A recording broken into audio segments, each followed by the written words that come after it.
পুরো পল্টন এলাকাতে এই মুহূর্তে যান চলাচল বন্ধ। মানুষের মধ্যে প্রচন্ড রকম আতঙ্ক। এখানে মুহুর্মুহু টিয়ার শেল এবং একই সাথে সাউন্ড গ্রেনেড ছোড়া হচ্ছে। আমরা যারা রয়েছেন তাদেরকে এই জায়গা থেকে সরিয়ে দেওয়ার জন্য, তবে হিজবুত তাহরীর কর্মীরা এখন পর্যন্ত তাদের জায়গাতে অনড়।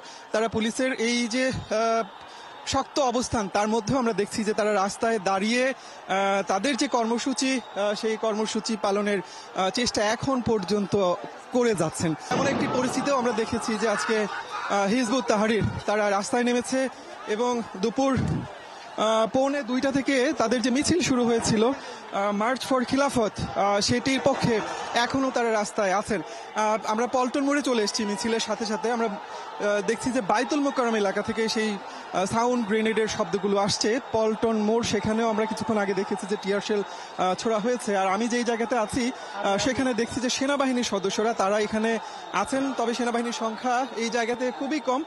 মূলত পল্টন এলাকা থেকে, পল্টন মোড় এলাকা যেটি রয়েছে সেই জায়গা থেকে এই মিছিলকারীদের নিবৃত করবার জন্য এবং তাদের ছত্রভঙ্গ করে দেওয়ার জন্য সেই জায়গা থেকে টিয়ার শেল এবং সাউন্ড গ্রেনেড ছোড়া হচ্ছে। সেনাবাহিনীর সদস্যদের আমরা দেখছি যে তারা চেষ্টা করছেন যারা রয়েছেন তাদেরকে এই জায়গা থেকে সরিয়ে দেওয়ার জন্য, তবে হিজবুত তাহরীর কর্মীরা এখন পর্যন্ত তাদের জায়গাতে অনড়।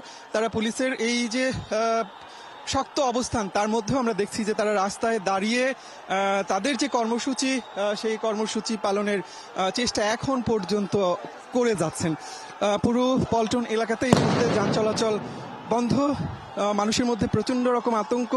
এখানে মুহুর্মুহু টিয়ার শেল এবং একই সাথে সাউন্ড গ্রেনেড ছোড়া হচ্ছে। আমরা সেনাবাহিনীর সদস্যদের দেখছি যে একেবারে মিছিলের যে সামনের যে অংশটুকু রয়েছে সেই জায়গাতে দাঁড়িয়ে তারা চেষ্টা করছেন যে মিছিলকারী যারা রয়েছেন হিজবুত তাহরীর কর্মী তাদেরকে পেছনে সরিয়ে দিতে, কিন্তু এখন পর্যন্ত হিজবুত তাহরীর কর্মীরা তারা রাস্তায় আছেন এবং পল্টন মোড় থেকে শুরু করে একেবারে কাকরাইল মোড় যেটি রয়েছে সেই পর্যন্ত বলা চলে যে তাদের অবস্থান।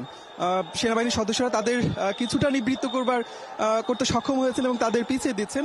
আর পল্টন মোড় যেটি রয়েছে সেখানে পুলিশের বিপুল সংখ্যক সদস্য সেই জায়গাতে অবস্থান করছেন এবং সেখান থেকেই আমরা এখন পর্যন্ত আসলে যেটি দেখেছি যে সেখান থেকেই টিয়ার শেল এবং রাবার বুলেট সেটি ছোড়া হয়েছে। প্রতি উত্তরে আমরা দেখেছি যে হিজবুত তাহরীর কর্মীরা তারাও কিন্তু তাদের মতো করে পুলিশের এই যে টিয়ার শেল এবং রাবার বুলেট ছোড়া কিংবা আপনার সাউন্ড গ্রেনেড মারা হয়েছে সেটির তারা জবাব দেওয়ার এক ধরনের চেষ্টা করেছেন। আমরা সকাল থেকে আসলে আজকে পরিস্থিতি এরকম উত্তপ্ত হতে পারে সেমনটা আজ করছিলাম, কারণ সকাল থেকে আমরা দেখছিলাম যে অসংখ্য পুলিশ, র্যাব এবং অন্যান্য বাহিনীর সদস্যরা তারা বাইতুল মোকাররম জাতীয় মসজিদের এলাকাতে অবস্থান করছিলেন।